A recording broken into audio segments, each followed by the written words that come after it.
Howdy, folks. How's it going?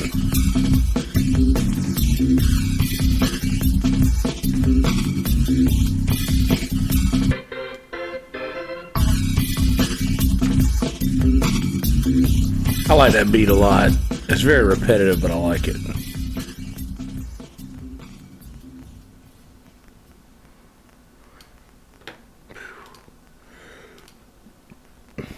Been drinking so much flavored water. Flavored water comes in a can now. I think the can is greater than the plastic bottle. My personal opinion. I don't really have a plan. All got is guitar.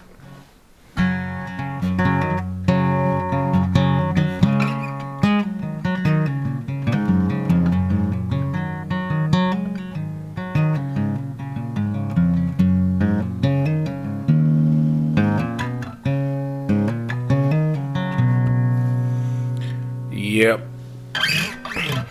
I'm a little bit less stressed than I was the other night because got a little bit of closure on a situation I had been avoiding, and there's that. So anyway, I'm going to go ahead and start the audio here.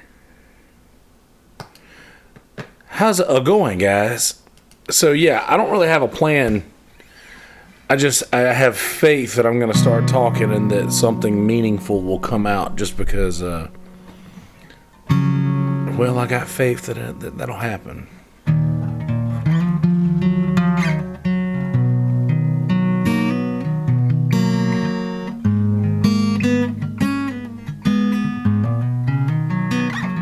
So,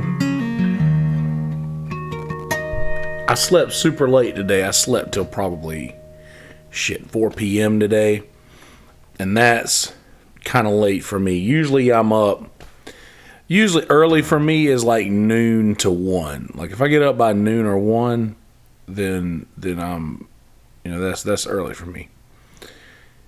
But today I definitely took advantage of it being my last day without having anything to do at all.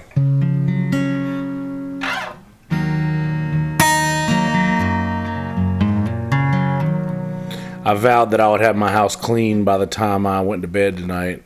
Not even close.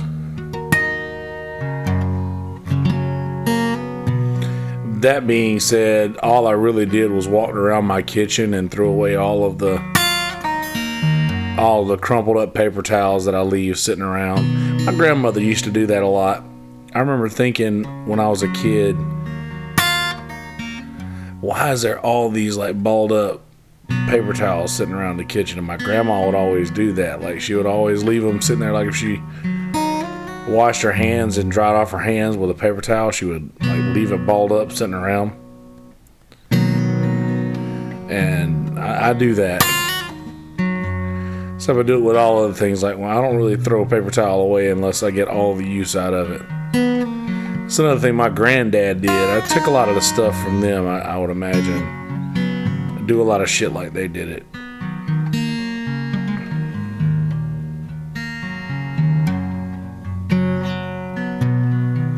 Wonder, is that a DNA thing, or is it just like a seeing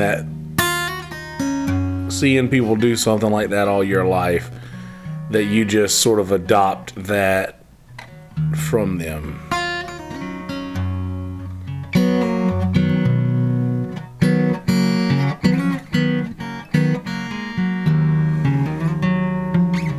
What up, honey badger? How you not got a wrench? How's it going there? Yeah, I wonder if it's a DNA thing or if it's just like seeing. Thank you, honey badger. I appreciate it. Hope you are well as well. I am well. I was actually super stressed out the other night, and I'm so used to seeing all these names in Jamie's chat, and now I see them over here, and they don't have a wrench, and I'm like, how is this possible? You are wrenchless.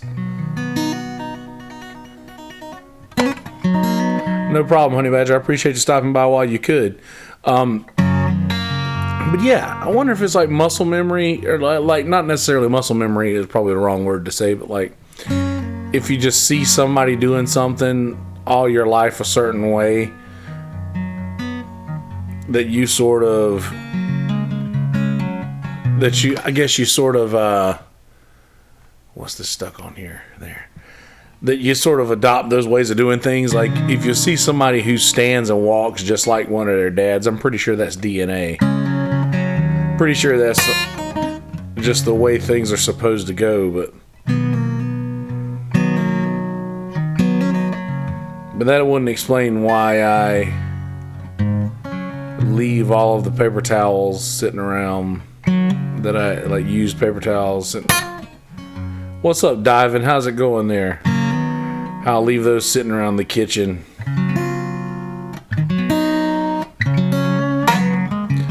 Well, here's the stressful situation that I was dealing with, and so my brother, who is very, very, very, and it's like a college brother, like, you know, when somebody that you meet that's just such a good friend that ends up becoming family to you, is getting married in California,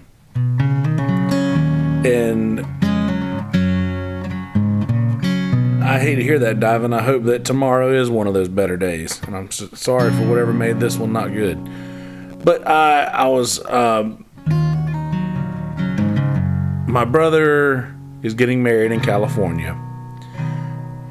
And obviously, I should be there. And I've just, over the last couple of months...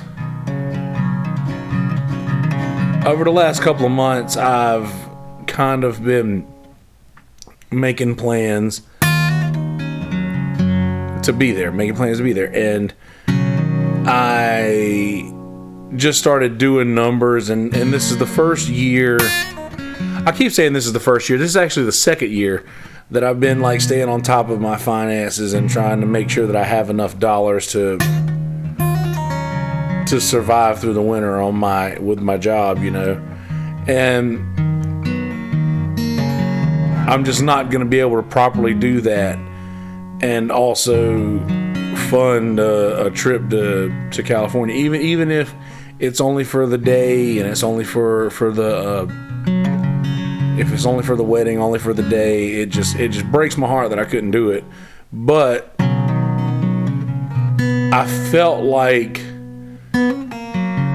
the stress that I would be under if I did go, and lost pretty much a lot of time, and not time, but just if I went and I spent money that I did not have and had to borrow from somebody, the stress of having to pay that back, and it would just, it's not, I think the stress of having to pay that back after I do that would have been much greater than the stress of not being able to be there and making a financially sound decision. And I know that sounds awful to say when it's like a one-time deal, like if I make a financially sound decision. But I just can't afford to do it. And even if I borrowed the money from somebody, I couldn't afford to. I'd added up all the money that I owe per month last night. And my monthly bills, not counting my rent, are greater than my rent. So like, yeah, and I just, that's right, Diving, get them. Hit that thumbs up button, guys. And if you're listening on audio, please go to the YouTube page. Go to Kelsey Hudgens on YouTube and hit subscribe on the page there. But anyway, I talked to him a while ago, talked to my brother, and he said, I love you anyway, and I know that he's disappointed, as am I. I know we're both sad about this, and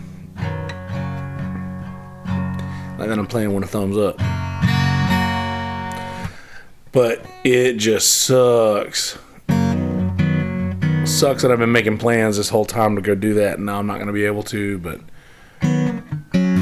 there's other weddings that are happening a couple weeks after this one, and another one that I'm actually playing in that would have been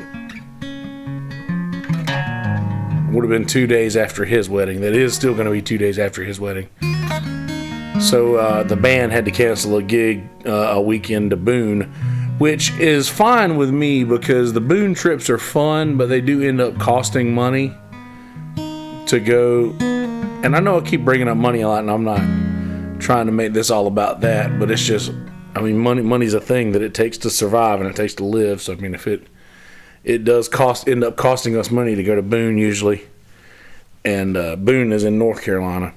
That's a few hours away, and we usually do a trip up there a couple times a year. But like I said, the last few times that we went, that cost all the money that we made while we were there, plus like $100 out of pocket a man. So I was telling my brother, I was like, yes, I mean, don't worry about the gigs that we would be missing out when I was still trying to make it work to get there. I was like,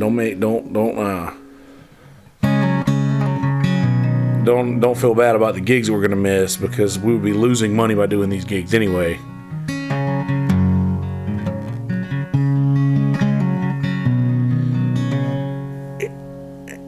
So I love doing this thing, and I've always said that I would do it if I was charged a fee. Like they always said that Pete Rose would play baseball if they would have charged him to play it. Like he would have played baseball if they would have charged him a fee to do it. And I feel that way about new music.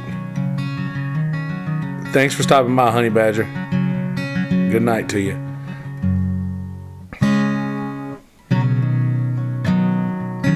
That's the way I feel about music, but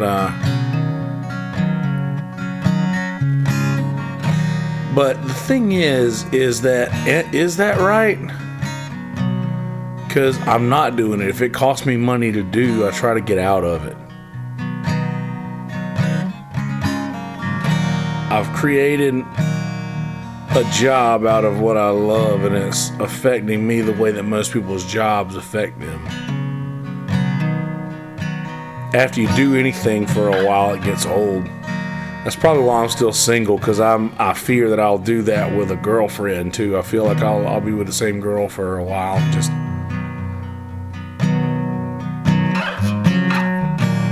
get irritated all the time and just so easily aggravated and ill. I'm worried that I'll do that. That's 100% the reason why I stay single, I think. I always tell people I don't want to expose anybody else to my crazy, because I'm a crazy person.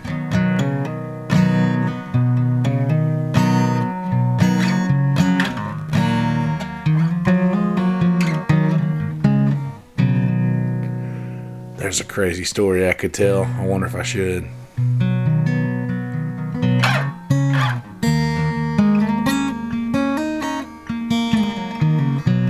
I don't know if I should.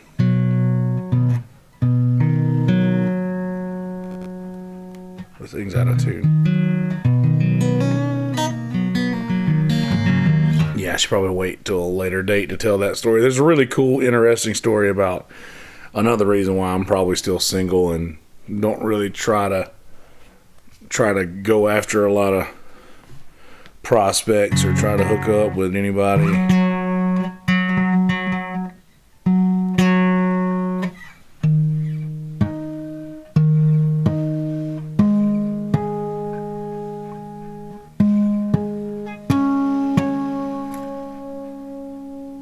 Should have tuned this thing up.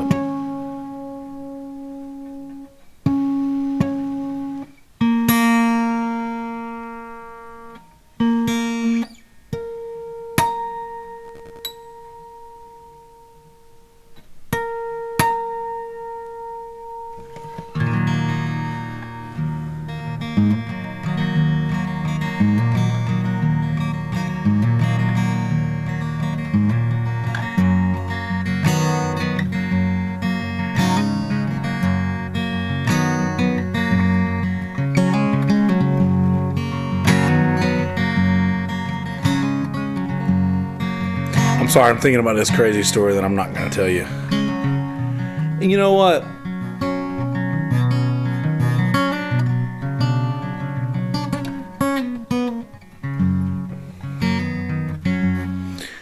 shouldn't tell this story because I'm like online friends with this person still, and like it's a sensitive subject, a very sensitive subject. It's something that I might regret having talked about once I talk about it.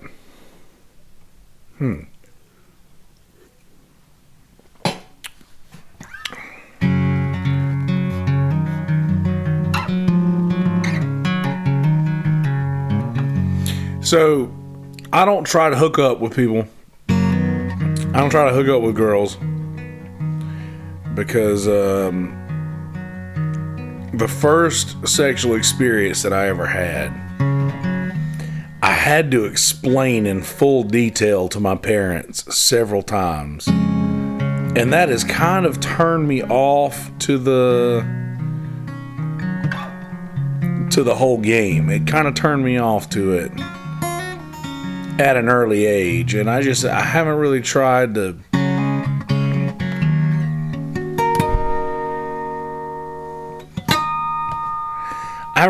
remedy that, just because it was a situation to where I was young, and it wasn't like I was young, like I was old enough to know what was going on, and I was 15 years old. I was already like driving. I had my license and shit. So like, I definitely knew what was going on, but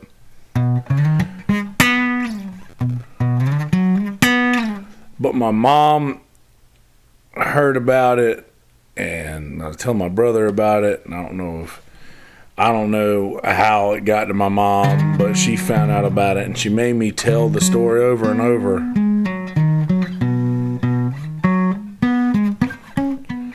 She made me tell the story over and over. She made a big deal about it, and ironically enough, it was my teacher at the time, one of my school teachers.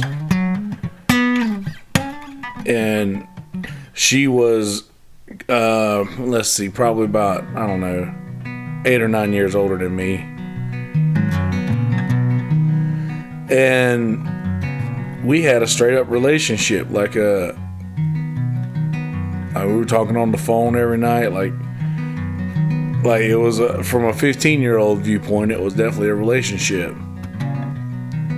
And my mom found out about it, made a big deal about it, and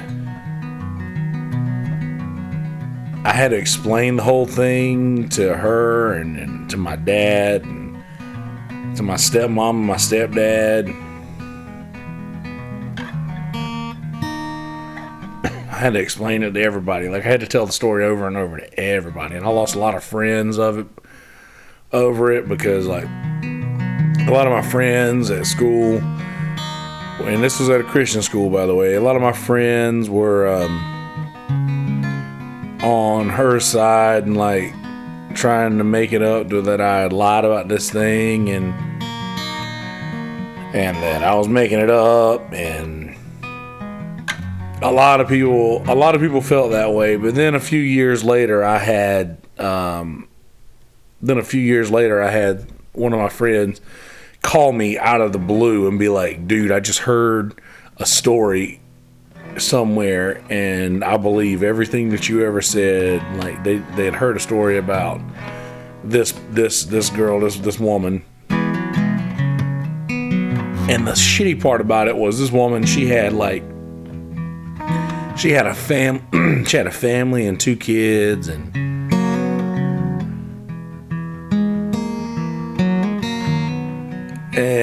it was just like a real bad situation. But having to explain your very first sexual experience in full detail to a shitload of people is not the ideal way to bust out of puberty, I guess you could say. You could call it.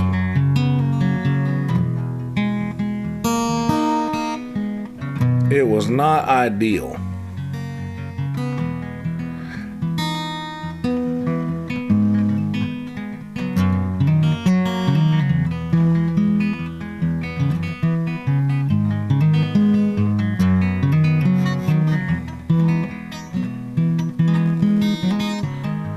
Yeah, that's the story I was thinking about a while ago. when I wasn't talking and trying to put together the thoughts, but I keep burping up Domino's and flavored water. Not an awful combination, but not the ideal one either. But yeah, I don't want to, like, that whole situation might have created some kind of block in my head for that kind of relationship, to where I just don't even really desire it, because the first one of those relationships that I had, in a way, ended up just absolutely awful. So now I'm predestined to believe that any relationship that I have that is anything resembling that is going to end similarly and awful. And I understand, and that makes me crazy.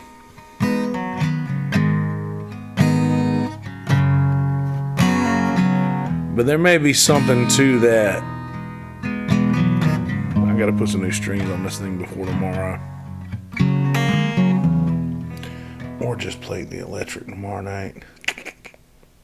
No, that's too much to carry.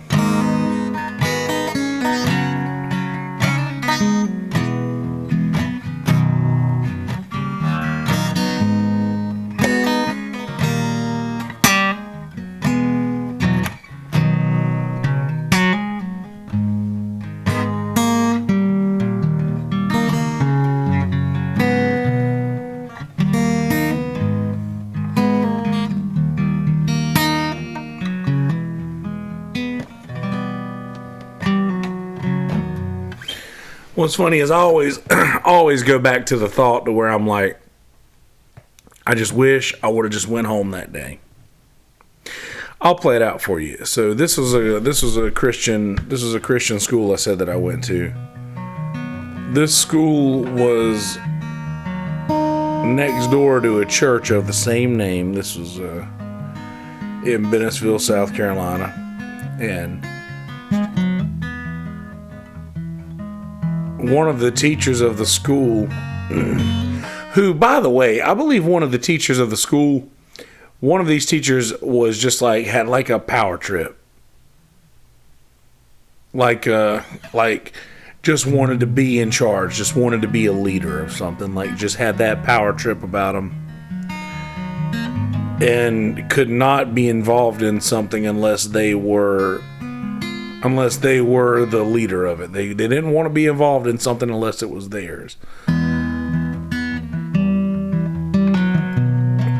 Which was fine, because her leading this shit, her leading the church and all the stuff in the school, basically, in a way,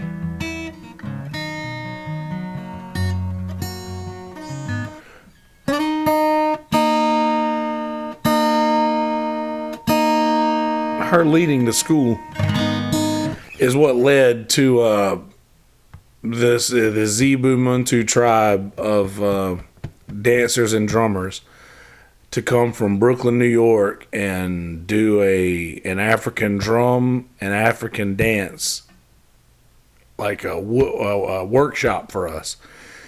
And the dude, his name was Baba Dunjo. They called him Bob.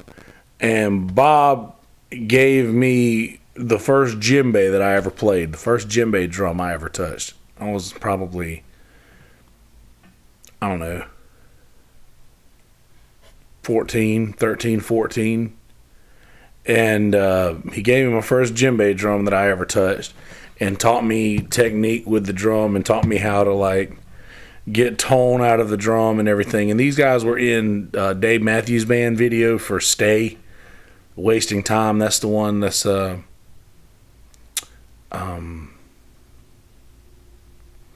stay love as the hours go by.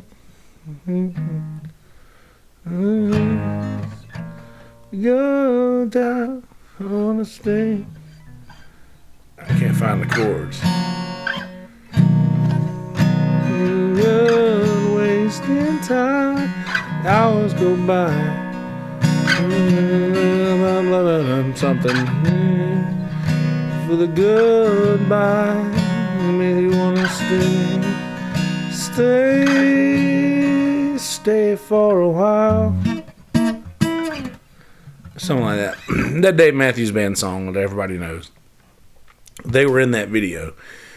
And they were ones that came in, they taught us how to do all this shit. So it was sort of neat. We got to experience stuff like that from her being in charge of the school and of the church. But she also had started like, we wanted to break up all, because a lot of the kids who were going to school there at the Christian school, their families had also started going to church at the church across the parking lot. So, we had a large youth following, we had a large youth group, and we started breaking up the age groups. We started breaking up the age groups of the kids so that we'd have different Sunday school classes. So me and the woman who I ended up, not the woman who was running everything, not that teacher, but the other teacher who ended up in a situation with myself, were on opposite ends of the Sunday school thing. I was Sunday school teacher for the kindergarten through second grade kids, and she was the Sunday school teacher for like the high school age kids, like the youth group basically. She was the youth leader. And yeah, so that happened. And we had met for the first prayer meeting at church. We had met for the first prayer meeting at church for the new like Sunday school classes that we were going to be doing. And so after we left the prayer group, I was giving my little sister a ride home to, I live with my grandparents and she lived with my dad and my stepmom. So I dropped her off at home.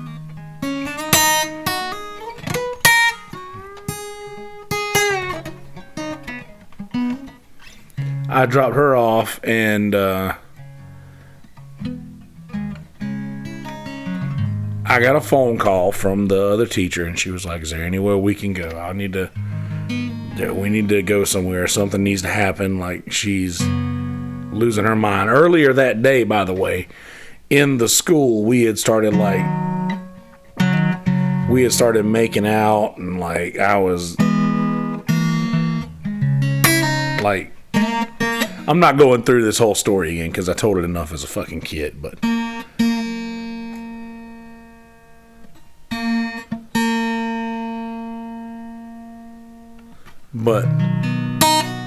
anyway, yeah, we had started making out and shit in school and doing like fooling around and shit, and then we went to the prayer meeting for Sunday school classes. Like we're doing this stuff, and then going to the church to pray, and I'm like struggling, like I don't know, I'm like struggling spiritually because I was very like on fire for God, like I really was. I was a good Christian kid, and I really was. I tried. I remember thinking like I know a lot of people who claim to do this stuff, and then they go out and they party and they drink and they do this and that, and I was like, I don't do any of that stuff. So I was really struggling with this because I was the kind of person that would feel bad for masturbating. And like ask God's forgiveness for that, and like pray and cry after I would jerk off or something random like that. I know too much information for you, but it's true. So after we did that, and I dropped my sister off at the house, she called me on the very first cell phone that I had. It was actually my grandmother's cell phone, and she called me and said all I needed was 5 minutes.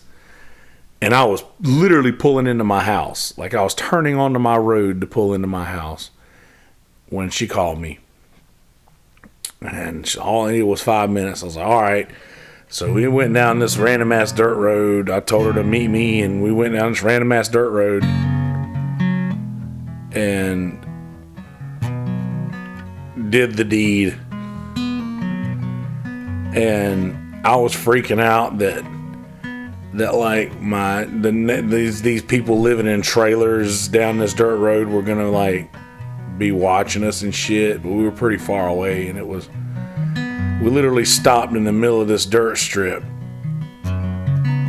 that like a few people lived down, so like we could have got caught, and that was like stressful enough in itself. But we did the thing. And then I went home, and it was like 7:30 or 8 o'clock, and I was like, I'm not feeling good. I think I just want to go to bed. This was really odd because like I was very family oriented. Like we sort of like every night we would be playing spades or Yahtzee or something like that. Every night, every single night at my house, at my grandmother's house, like me and my aunt and my grandma would like play a few hands of Yahtzee or play a few hands of spades, or something random, depending on, you know, whether or not there were four of us. Or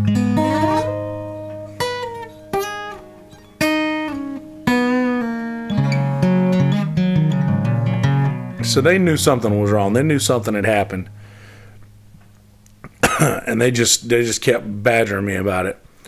So that went on for a while with them like badgering me about like what was going on. You're acting different. Something's happened and you won't tell us or anything like that. And my dad, I remember saying something to him about like, y'all don't have to worry about it. He can't keep a secret long because he's my son. If something's bothering him, he'll tell you about it. Which is half true. I can keep a secret for the end of my life if it's a secret that needs to be kept. But if it's something that eats away at me on the inside, I have to get that out. Like,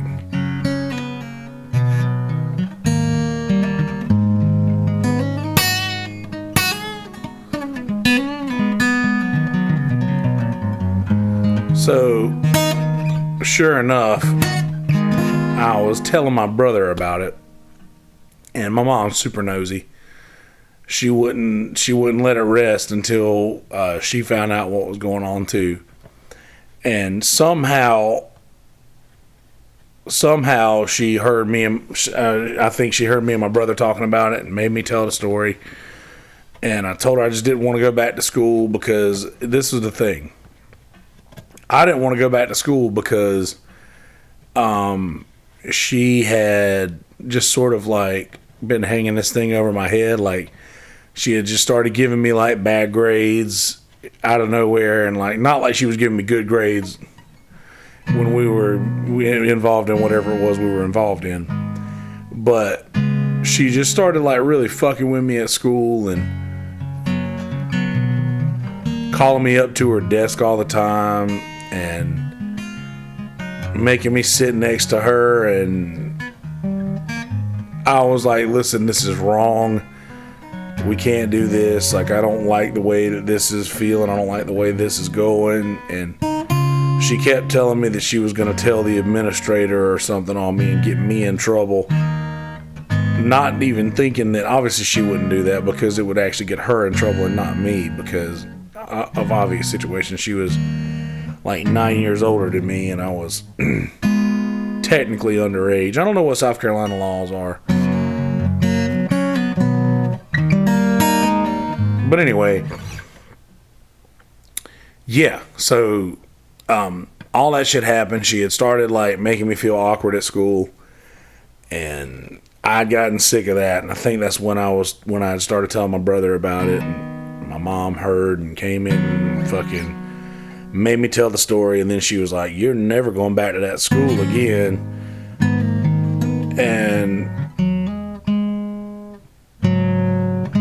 And anyway, she made a much bigger deal out of it than I think was necessary at the time.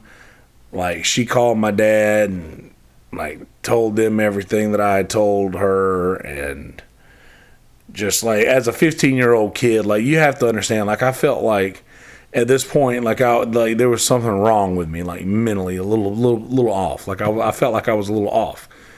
But just like, because like normally, like people wouldn't say things like that to their mom or tell their mom things like that. So I mean, there was something going on with me mentally. I wasn't right in the head, nor am I right now.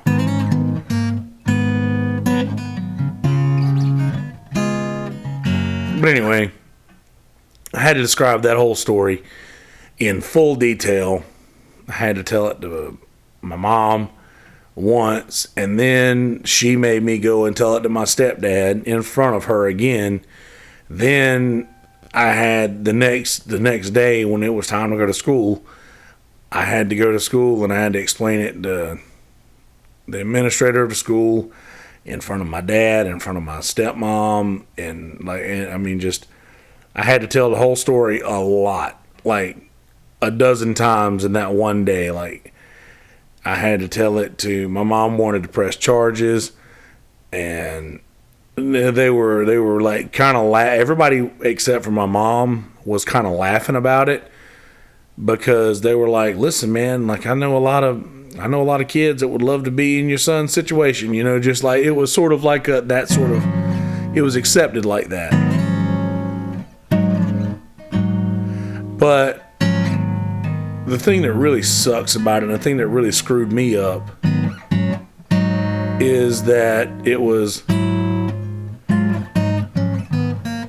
there was a time when I had this cyst inside my sinus cavity that was growing. And I was having surgery to have it taken out, all to find out that it was cancerous. Like I had a malignant tumor growing inside my sinus cavity, very close to my brain. And they told me that you're about 9 days away from taking basically a vacation from school to have this surgery, to have this thing removed. So they were like, just go ahead and take these 9 days off. Just go ahead and start early. Stay away from here early. And they told me, like, first off, she's going to be fired. And she was like everybody's favorite teacher. I'm the only one that she had that kind of a relationship with, but everybody loved her. She was awesome. She would like pick us up from our houses in groups, literally, and take us places. They took us to Washington, D.C., and they literally like did a lot of shit with us. And took us to Washington, D.C., did a lot of really cool shit with the class. And there was only like 6 or 7 of us in the class at this time, so she could like literally pull up in her van and we would all pile in and just go to like Laurinburg and get pizza or something random. Anyway, after I left and they went and they pulled her out of class and fired her like basically right after all that shit had went down, because technically she had it's hard for me to say it, because she had sexually assaulted a student within the school walls or whatever. She was fired immediately, not only just out of merit, like everybody had kind of had their ideas that something was going on, and it made a lot of sense when all this story came out. So I went and took the time off after she got fired, and like all of my friends were like calling me a liar, and I lost a lot of my friends, and it was awful. I decided, okay, fuck this. I'm gonna move in with my mom. I'm gonna go to school in Latta High School. I've always said that I switch back and forth between schools a lot. I really never explained exactly why. That's why I left the last time. That's why I left the Christian school and went back to Latta High School and lived with my mom for a while after that.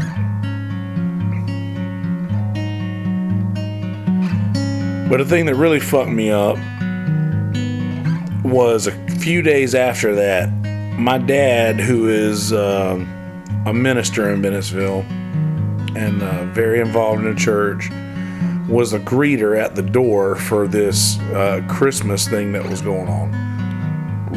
I'm pretty sure it was Christmas. It might have been Easter. Some religious holiday was happening. And him doing his job, her and her husband came up to go into this thing, and my dad doing his job as a greeter. Merry Christmas, hope you're having a Merry Christmas, hope you have a wonderful holidays, or however he would say it. And the husband said, "How do you think we're doing? Your son ruined our lives." Or ruined our life. And my dad had a few choice words for him. Like, you better get out of my face right now. Like, you got about, pretty much you have a limited amount of time to get out of my face. And my dad's a giant. He's a big dude like me. So I still see this guy every now and again when I go see the Marlboro County Bulldogs play in Conway or in Socastee when they come to town.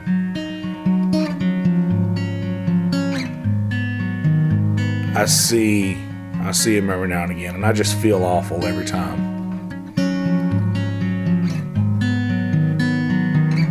But all of that situation, all of the stress and all the negativity that comes from everything that happened in that has sort of turned me against like trying to get in a relationship. But even more so, it's kind of turned me into trying to hook up, because it's just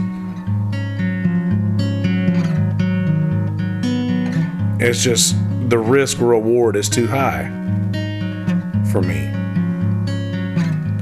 I don't enjoy the thought of it.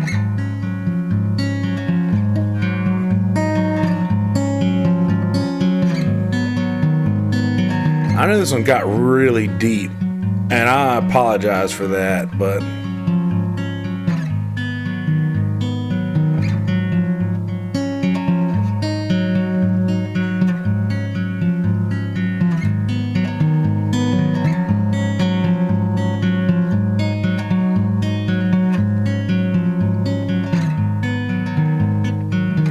that story's been rattling around for a while inside my head, and I knew that it was only a matter of time before I went over it. I actually told this story a few weeks ago at trivia. It's probably been a couple months ago now, more than a few weeks for sure. But everybody at trivia was like, "Dude, you should totally you should tell that story on the podcast one day." And I was like, it's a little too sensitive, and I know, like, I'm friends with this person on Facebook still today, and they went on and got on with their life like normal, and as did I.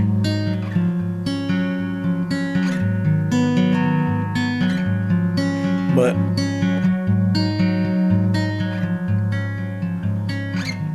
it still sucks. It's like, that we've all had this situation before in our lives to where we've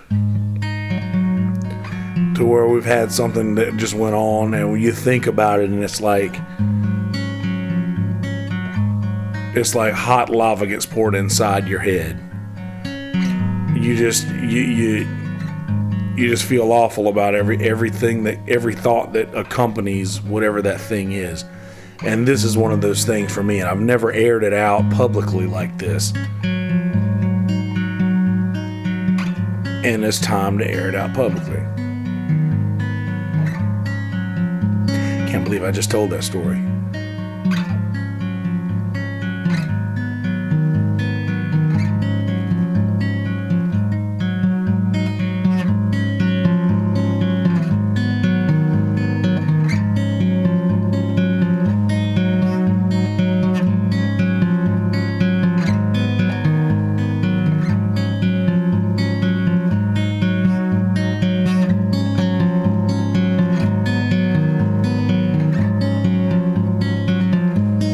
all of those things have led to a not an ideal mentality for a normal human to have, and I don't feel comfortable subjecting another human to my abnormal mentality. I know it just doesn't work well. It doesn't work well with anybody who I spend just the smallest amount of time with. If it were somebody who I were dating or in a relationship with, I'd feel bad for that poor girl, whoever she may be.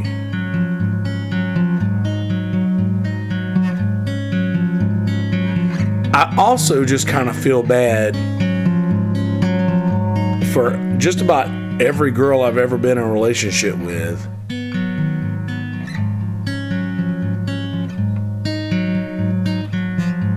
Just because I may have never told that story to them. I may have never like explained why I'm weird about certain shit.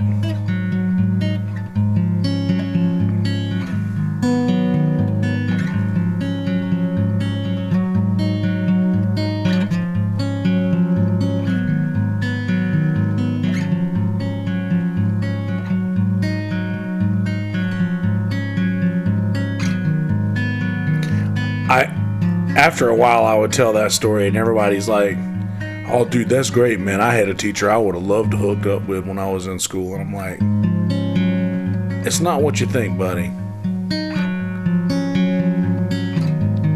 I lost a lot of friends over that shit.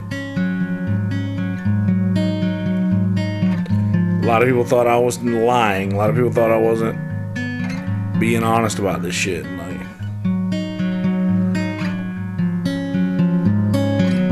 And that's devastating for a 15-year-old, you know. And I would say that 15 years old is old enough to have known what was going on. Like, I knew what was going on.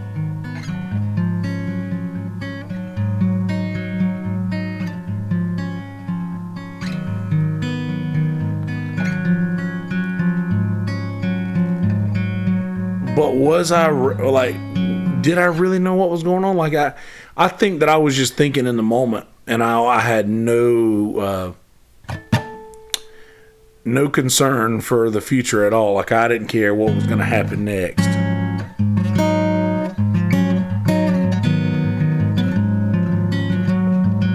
And that's just not healthy.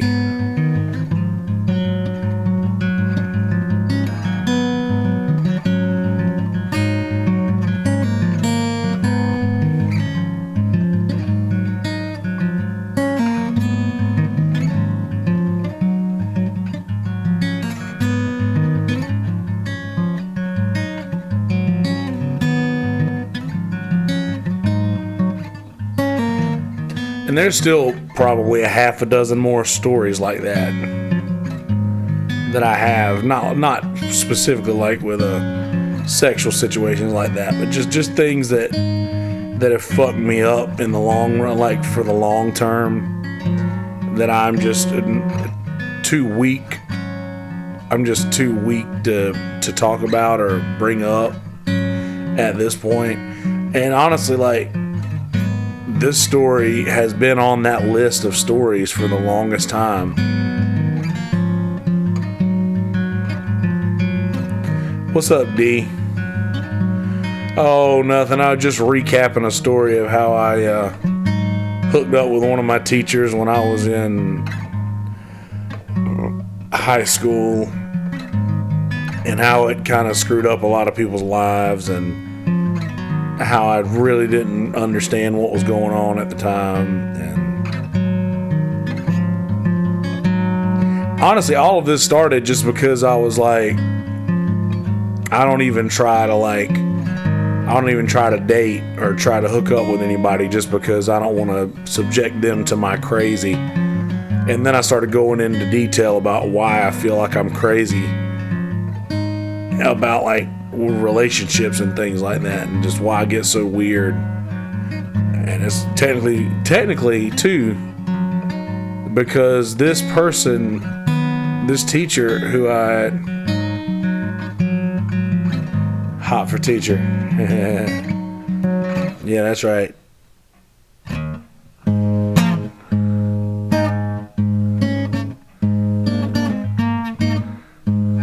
How's he do it?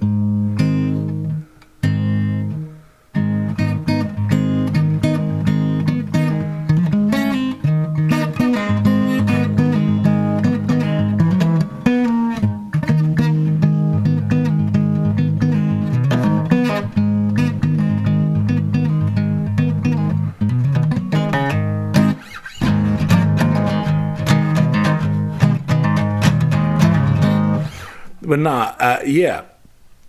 It was just like, I don't know, like I said, she was like the coolest teacher that any of my friends had ever had.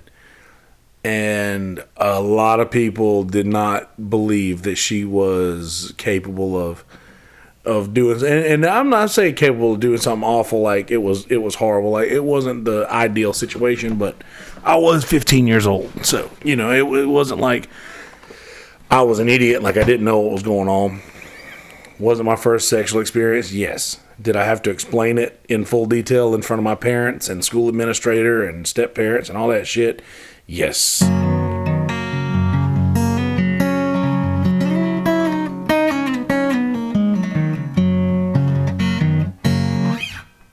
That's the thing. D. I was shut off emotionally. I just didn't pour any kind of nourishment into that part of my mind or my existence. I didn't care. I just didn't. And I'm still feeling that way. Like, I still don't care about, like, relationships or hooking up or anything like that. It's just, I don't care. The risk reward is not high enough. I hook up with somebody and she gets pregnant, and then I create another me, and I'm sorry, but, like, I am a crazy person. I don't know that there needs to be another me in the world. I just don't think that's the best idea.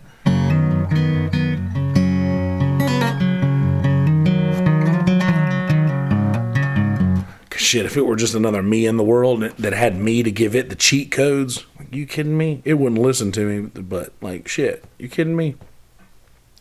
This kid would rule the world. That'd be awful. It'd be terrifying. I would have literally created a monster. And not only that, just like, I say that because I have half my mother in me. My mother is an awful, horrible person who does not deserve oxygen. And I know that's offensive to a lot of you folks who love your mom and think that they can never do anything wrong. Mine was not like that. I did not get the same situation that you guys got.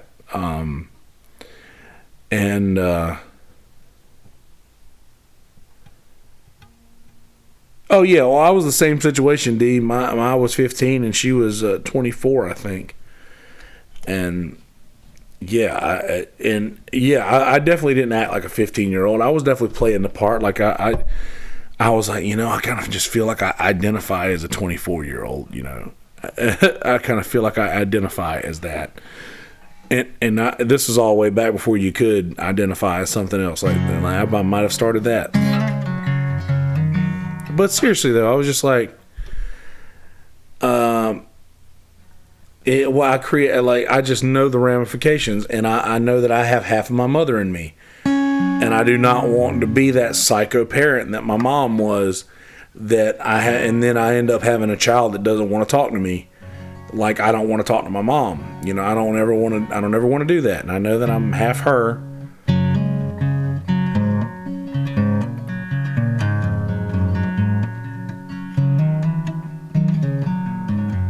But D, do you feel like at any point during that relationship with the 15 and the 23-year-old, do you feel at any point that you were in control?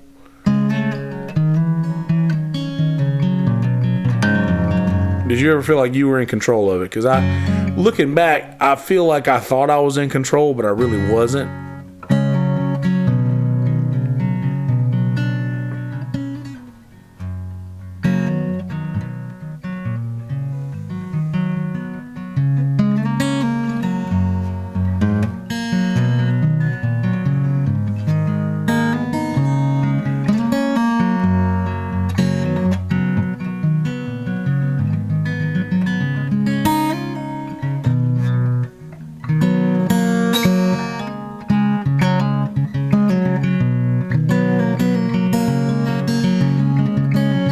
So you didn't feel like you were in control at all. Like, I didn't feel like I was in control at all either. Like, I've maybe felt like looking back, I don't think I felt like I was in control at all. Like, I might have thought that I was, and I had the illusion of control, but I was absolutely not in control.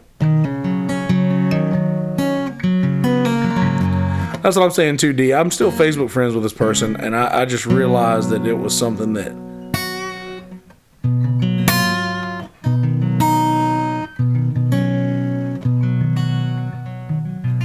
I think that's the whole thing, D. I think that's where it comes in as to like borderline, just borderline sexual assault in a way. Like just the fact that 15's old enough to think you're in control and be just vulnerable enough, or just vulnerable enough to believe that, and not being in control at all. So that just gives them the unfair advantage on you. Like I'm just trying to think, like if I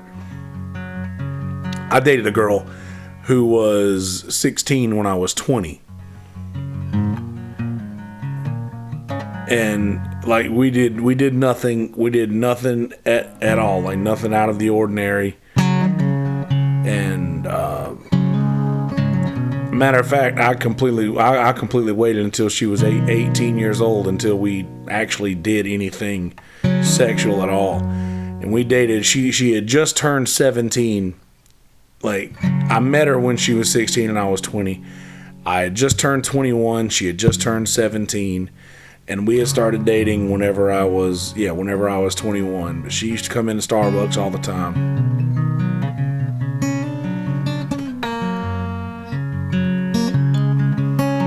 Absolutely. I look at 15-year-olds now and I'm like, wow, like you guys are lost. Y'all have no idea what's coming next. Like I just see it and I was like, I was just not in this shape when I was 15. Like I was feeling like I was trying to, I don't know, man. I was just trying to be cool. I was trying to be cool and have cool stories and be like, oh, well, I was, I was hooking up with my 8th grade teacher when I was in 9th grade, and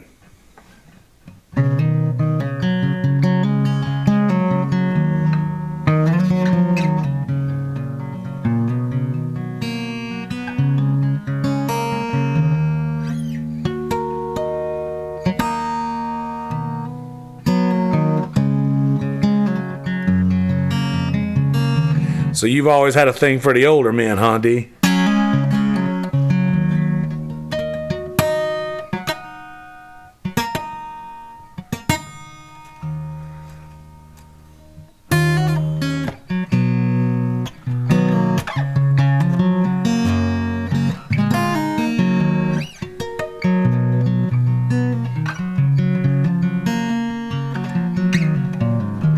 Oh, no, and I don't even think she's a teacher anymore. Like, the school that I graduated from was a Christian school, and it was so, like, I realized that they were just taking applications.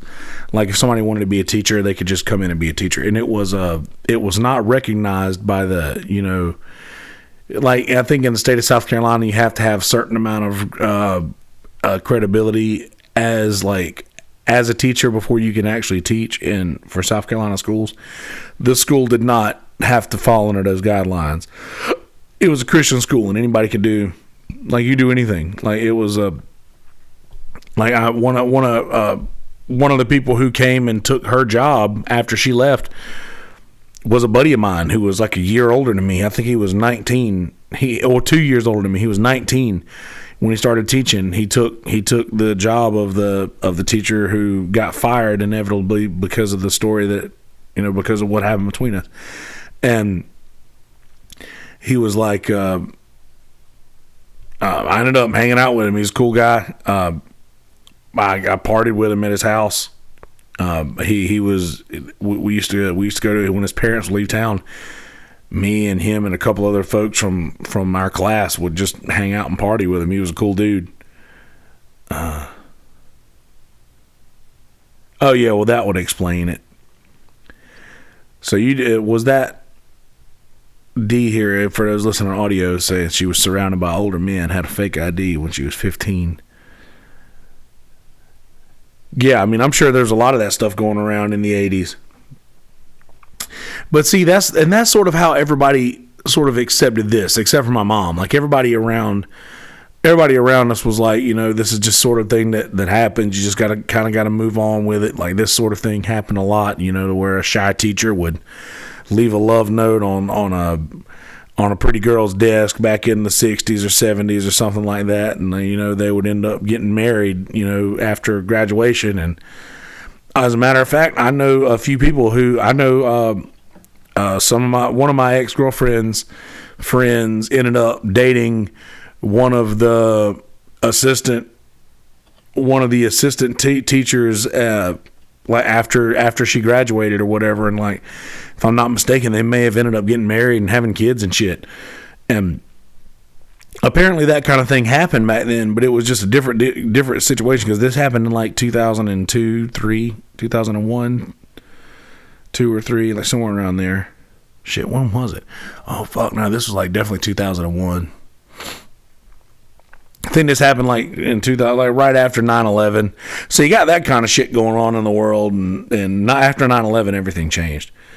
And it was just a crazy situation, and I was in deep trouble with a lot of my friends and a lot of folks that were calling me a liar and saying that I was just trying to bring down this nice woman who takes time out of her life to hang out with all of us students and shit like that.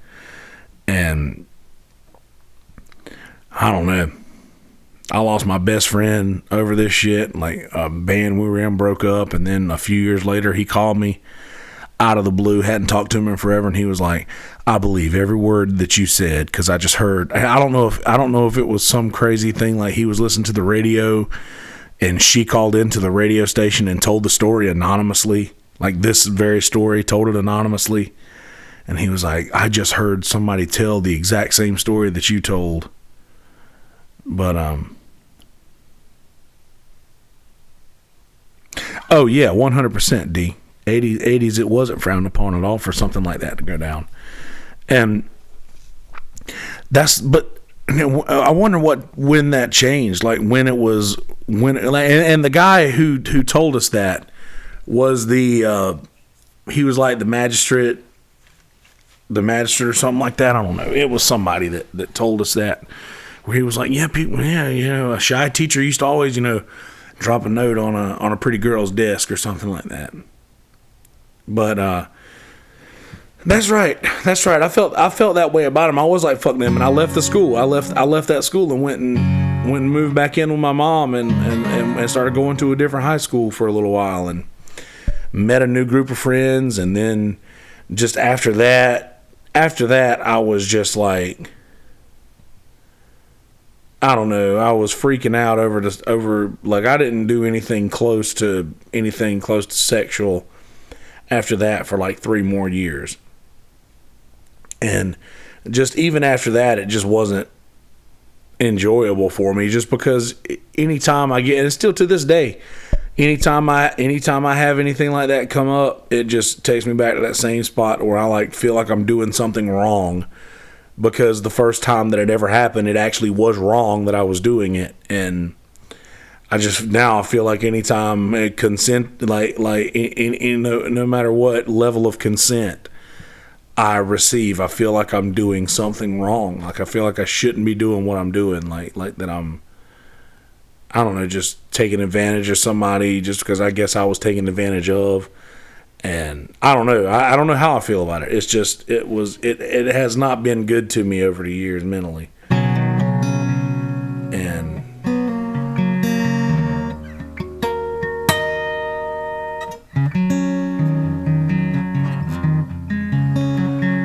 yeah, I was scarred.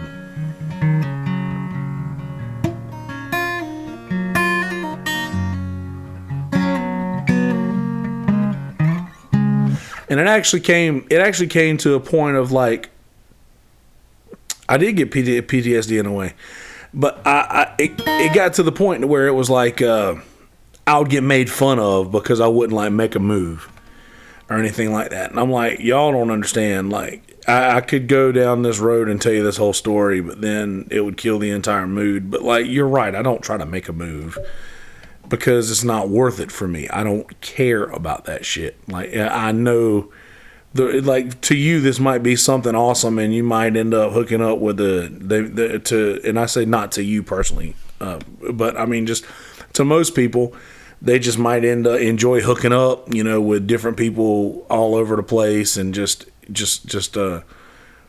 spreading that part of themselves around to all of these different people.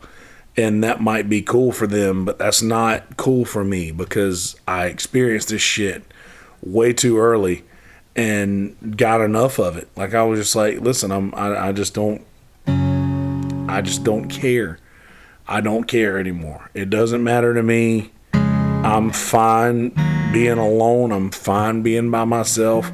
It used to be one of my biggest fears, was ending up alone and being by myself. So what I did was, my roommate was moving out, and I was like, you know what? I'm not going to get another roommate. Fuck it. I'm going to figure this thing out. A Time to Heal for all levels of PTSD. I might have to check that out, D. But that's what I did. My roommate moved out. I said, you know what? I'm going to stay here by myself. I'm going to sit in this house by myself in the middle of all my fears. And even on top of all that, I tell you, when I raise you one better, I'm going to sit in this house in the dark by myself, and I'm going to watch scary movies. And that's what I did for about a year or two of my life, is I sat in my house in the dark and watched scary movies. And for good measure, I would drop acid every now and again and watch one of those scary movies. Just so they'd work, so it would actually work. Dude, you talking about like a scary movie working? You drop some acid and put on The Conjuring or something like that. That shit works then. But, oh shit. But no, I'm fine with being alone. I'm content with that now. Like, there was a time when I would not be, where I would not be content with that. I would not be okay with feeling that way. I just got the weirdest, like, my teeth are so damn sensitive.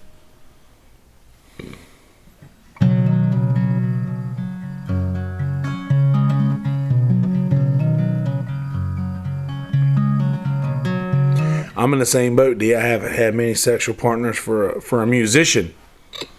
But yeah, I would say two of them 100% were from the ages of 15 to 18.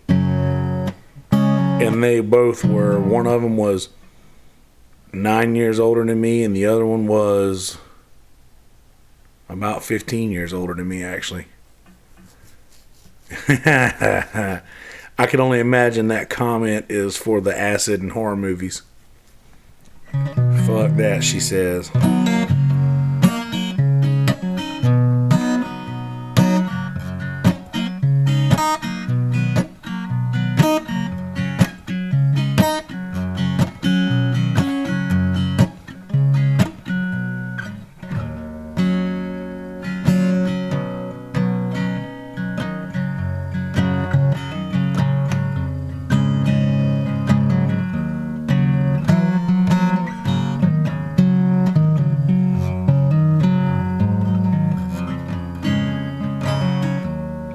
Mother, don't worry, I killed the last snake that lived in the creek bed.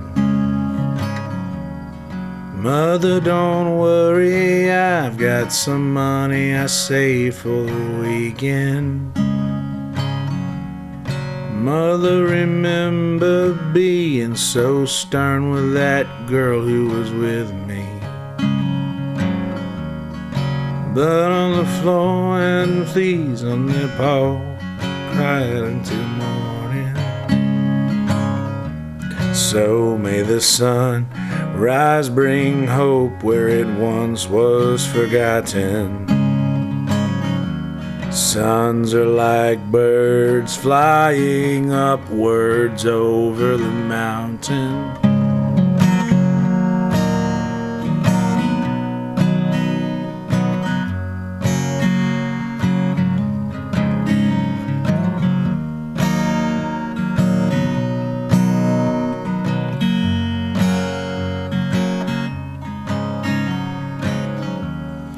Mother, remember the night that the dog had her pups in the pantry. Blood on the floor and fleas on their paws, and you cried until morning. Mother, remember the night that the creek drank the cradle you sang to. Mother, don't worry, she's got a garden we're planting together. So may the sun rise, bring hope where it once was forgotten. Sons can be birds taken broken up to the mountain. I wish I knew where to put all those words to that song in the right place. Thank you, D. I like this microphone a lot. It is very clear.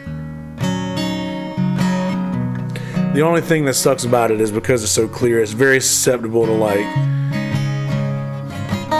the very first episode that I did with Jamie when Noah showed up, and it was picking up all the cell phone chatter and stuff. I don't know if you watched that episode or not.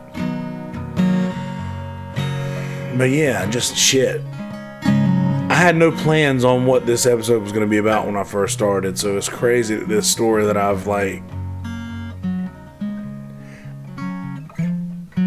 the first time I ever told the story, I told it too much. Like the first week that this story came out was, I told it enough to last for the rest of my life. And I talked about it a few weeks ago actually, a couple months ago at Trivia.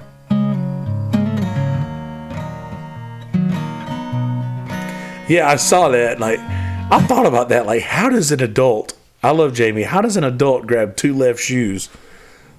Like, but then again, like I look at all my shoes, they're in order. I'm an organized beast. That's funny though. Yawning. I put myself asleep singing Iron and Wine songs. Oh, Iron and Wine though.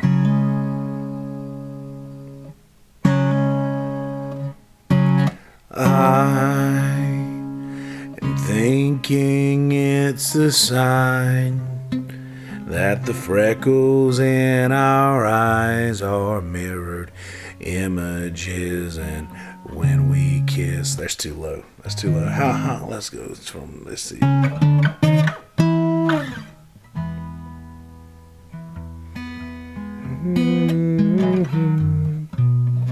That the yeah, let's do that in F, the key of F.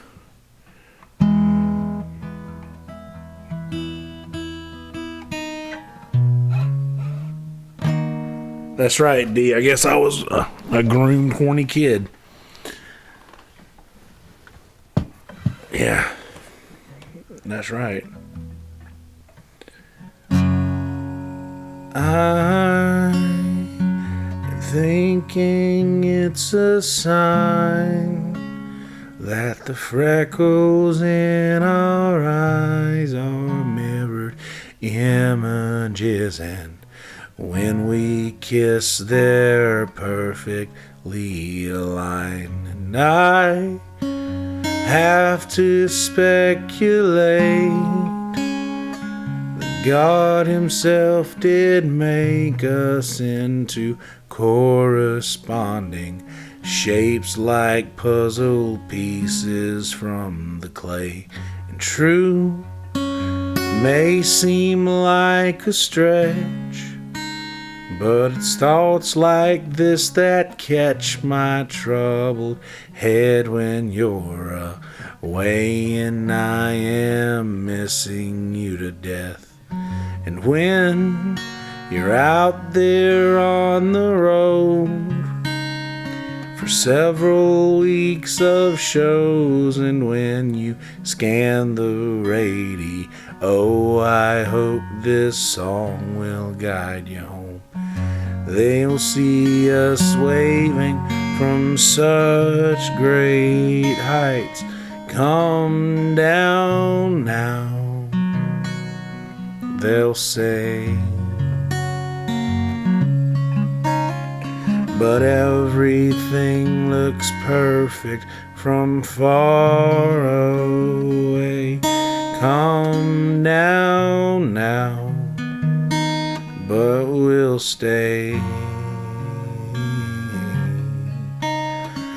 And I tried my best to leave this all in your machine, but the persistent beating soundeth in upon this end, and that frankly will not fly. You'll hear the shrillest highs and lowest lows with the windows down, and this song will guide you home.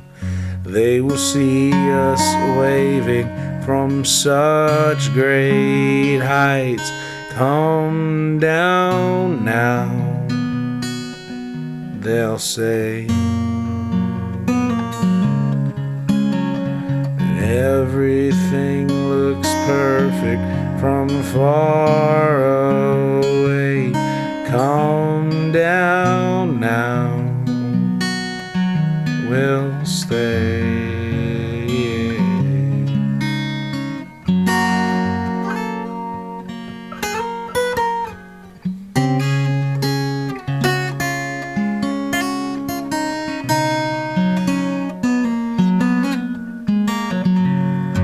Well done, D.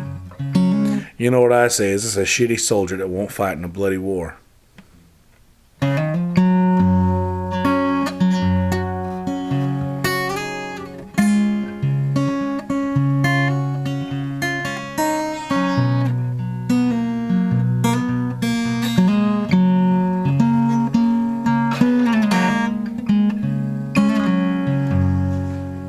That song was written by Ben Gibbard of Death Cab for Cutie and covered by Iron and Wine. Iron and Wine is fantastic. Sam Beam, he's from South Carolina. I actually met him once. His dad and my ex-girlfriend's dad were best friends. So.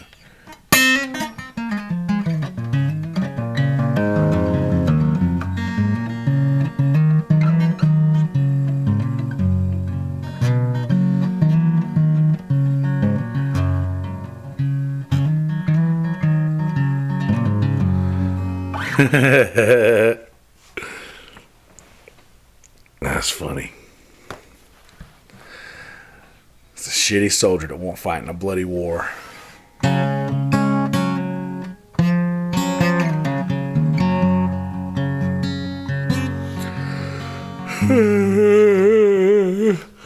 My yawns mean that it's probably time for me to...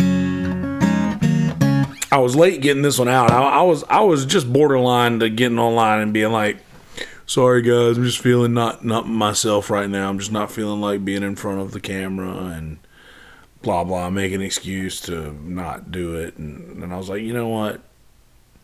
I just cut the computer on and sat down and grabbed my guitar and started talking, and this is what happened. This is what came out. So...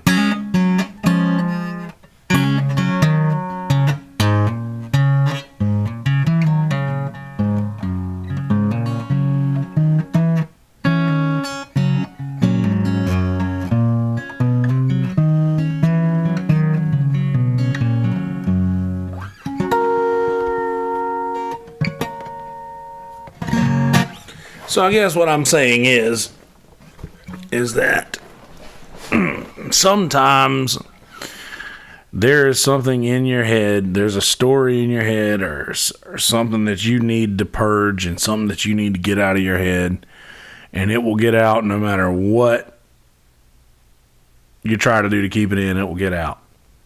I'm glad I did too, D. Appreciate you hanging out here with me for the duration of this. Right on, D. I appreciate you. Enjoy your evening of slumber. Good night to you.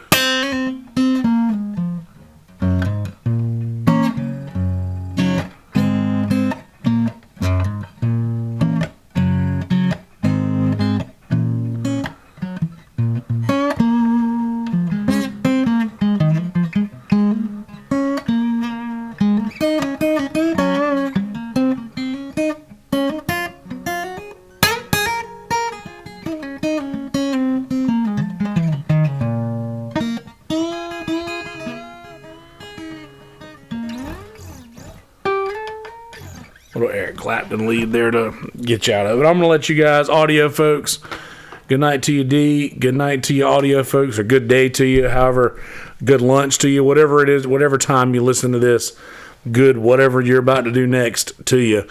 And be a good person. In a world full of shitty people, don't be one of those people. Be a good person. And just in case you sped past all of this in the beginning, please go to our Facebook page. Please go to our Instagram, our Twitter page, and click follow at MI Stuff Podcast on all of the fronts, and just add the number 1 for Twitter. Go to mistuffpodcast.com if you want to follow me personally on Twitter, Instagram, at Kelsey Hudgens.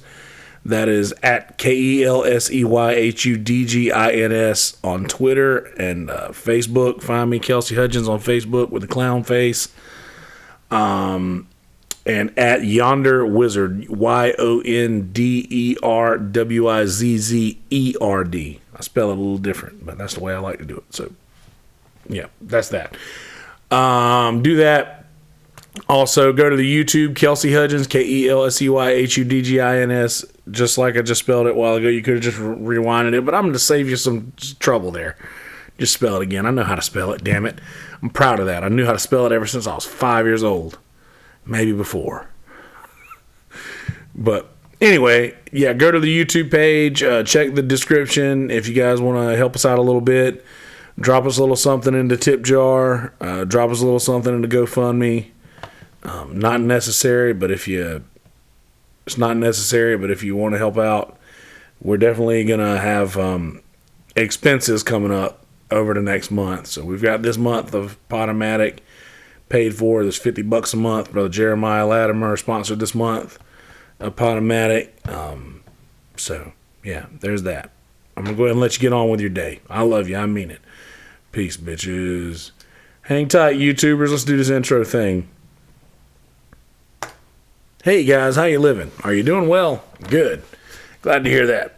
I did a guitar talk because I really didn't have anything planned, and I in classic me fashion, I think, okay, if I don't have anything planned, at least I can strum a little or do a little finger picking on guitar and sing a little something to kill the dead air when I don't know what to talk. I'm also burping up Dominoes and flavored water, so forgive me for that. But anyway,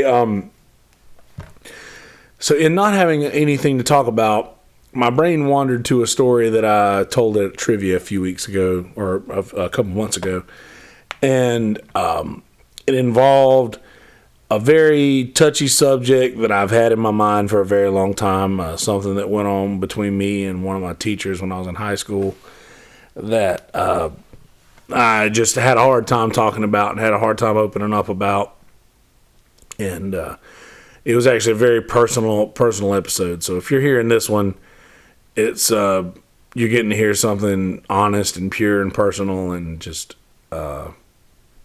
very, very personal information in this episode. So sorry if it offends anybody or any person who knew this story going back to the old days. Sorry if this opened any old wounds or anything like that, but not my intention. I just had something that I needed to get off my chest, and this is me doing that. So there's that. Also, please go to the Facebook page, go to Instagram, go to Twitter, at MI Stuff Podcast on Facebook and Instagram, and at MI Stuff Podcast, the number 1, at MI Stuff Podcast 1 on Twitter. Please follow all the pages. If you guys want to go to mistuffpodcast.com. The blog that I rarely ever add to is there, but there's a few good entries. If you haven't read any of them, go check them out. There's actually a handful of decent entries, I think, that from a while back, but they're not really time sensitive. They're not dated or anything by the content. So by all means, go check them out. Also, if you guys want to follow me personally on the social media, at Yonder Wizard on Instagram, WIZZERD, and Yonder spelled just like Yonder is spelled, YONDERWIZZERD on Instagram, at Kelsey Hudgens spelled just like it's spelled everywhere else on Twitter, KELSEYHUDGINS. And that is the same spelling on YouTube and on Twitter, at Kelsey Hudgens. On YouTube, just Kelsey Hudgens. Go click subscribe on the channel on YouTube. Let's get the subscriptions up to 1,000 so that we can start going live while mobile again. I really miss being able to do that. Just being able to go live whenever I wanted to out of my pocket. That's really, really cool. So I can't do that again until we get up to 1,000 subscribers, and I'm willing to take the next year to do that. I'm willing to take the next year and build up this thing and do that. And I know I need to start going live a little more and giving a little more content in between episodes. But I've just been so busy and lethargic and stressed, and just a culmination of all of that lately has come to a head earlier today, and now I'm feeling a lot better about it. But anyway, without further ado, episode number 128 of MI Stuff Podcast. I'll go ahead and let you guys get some content. I love you. In a world full of shitty people, don't be one of those people. Be a good person. Enjoy, motherfuckers. Alright, YouTubers. Let me come in here and do this little, do that there.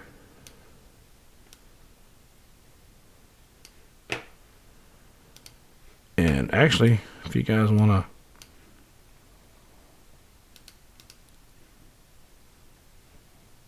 let's see here.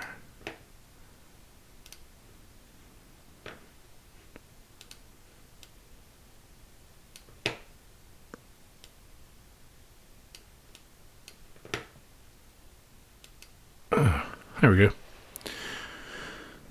May as well, you guys can hang out, and while I do this,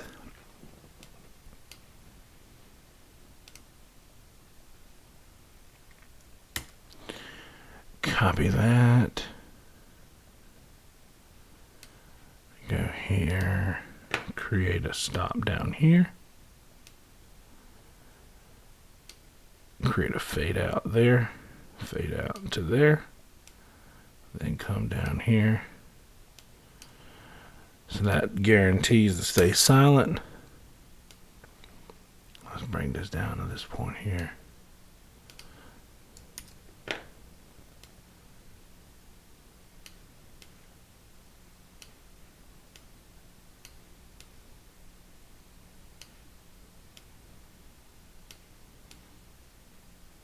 Damn, how long was this episode? Did I really go an hour and a half? 25 at least. Shit. I didn't think I talked that long.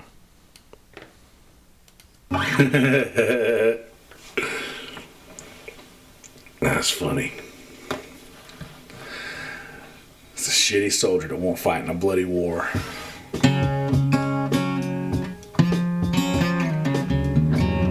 Okay, can't deal with that.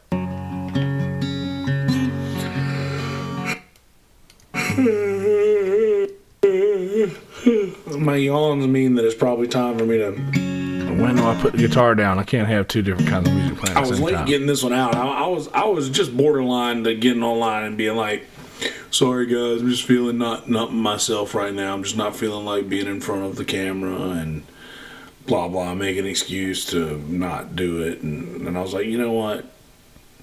I just cut the computer on and sat down and grabbed my guitar and started talking, and this is what happened. This is what came out. So...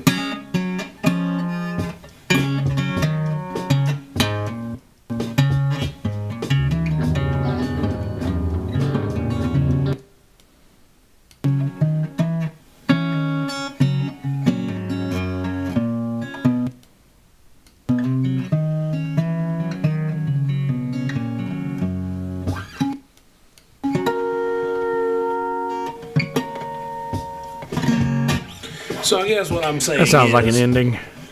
Is that sometimes there's something in your head, there's a story in your head, or something that you need to purge and something that you need to get out of your head, and it will get out no matter what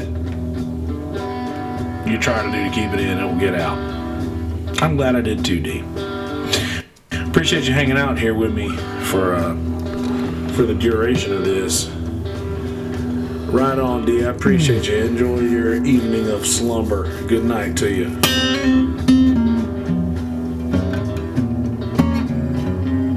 Oh shit, I really did this, didn't I?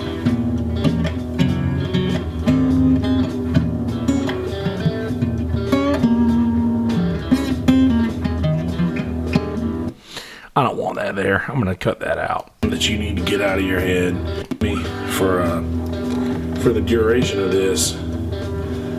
Right on, D. I appreciate you. Enjoy your evening of slumber. Good night to you. Yeah, I'm cutting that out because it just doesn't need to be there. It's not necessary.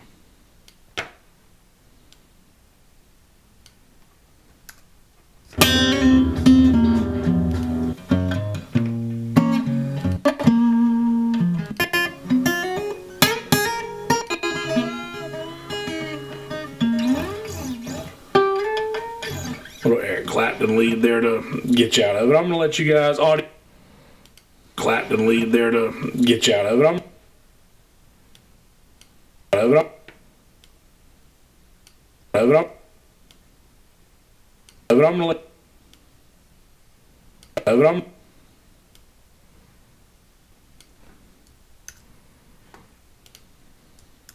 going to let. It's not going to be great, but I don't care. It's not going to be a clean splice, but... Oh, no, what did I do?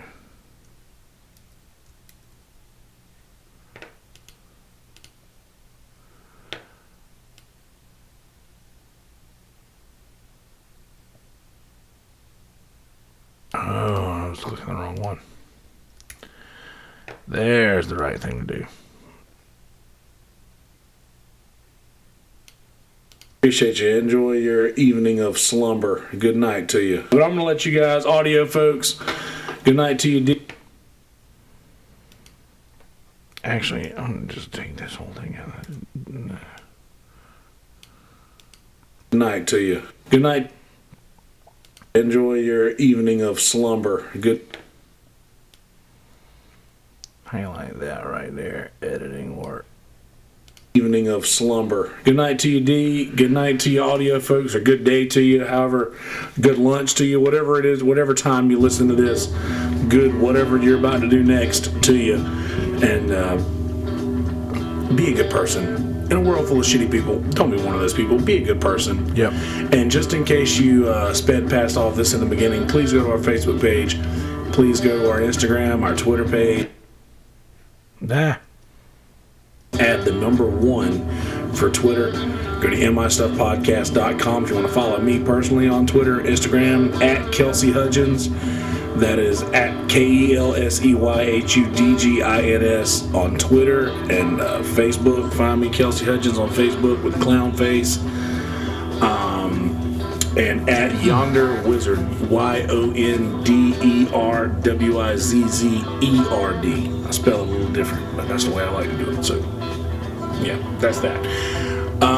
Do that. Also, go to the YouTube, Kelsey Hudgens, KELSEYHUDGINS, just like I just spelled it a while ago. You could have just rewinded it, but I'm going to save you some trouble there. Just spell it again. I know how to spell it, damn it. I'm proud of that. I knew how to spell it ever since I was 5 years old. Maybe before.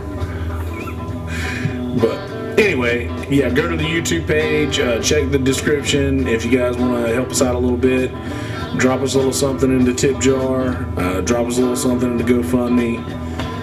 Not necessary, but if you it's not necessary, but if you want to help out, we're definitely gonna have expenses coming up over the next month. So we've got this month of Podomatic paid for. It's $50 a month. Brother Jeremiah Latimer sponsored this month of Podomatic. So yeah, there's that. I'm gonna go ahead and let you get on with your day. I love you. I mean it. Peace, bitches.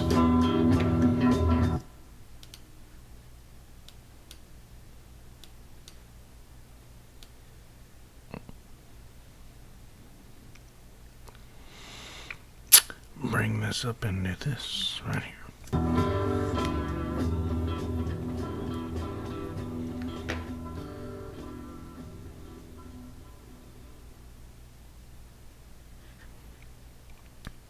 I like that.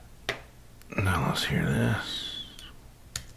Hey guys, how you living? Are you doing well? Good. Glad to hear that.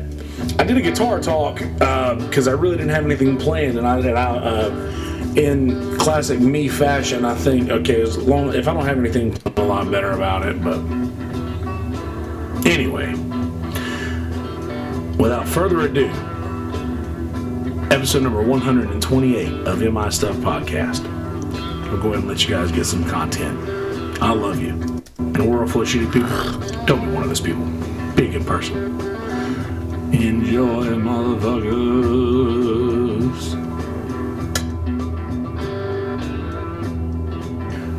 How's it going, guys? So yeah, I don't really have a plan. I have faith that I'm going to start talking and that something meaningful will come out just because, something meaningful? Sounded more just like me whining. Alright, exporting podcast to the disc. So that's going to be happening. Alright, I love y'all. Be good. Peace, bitches.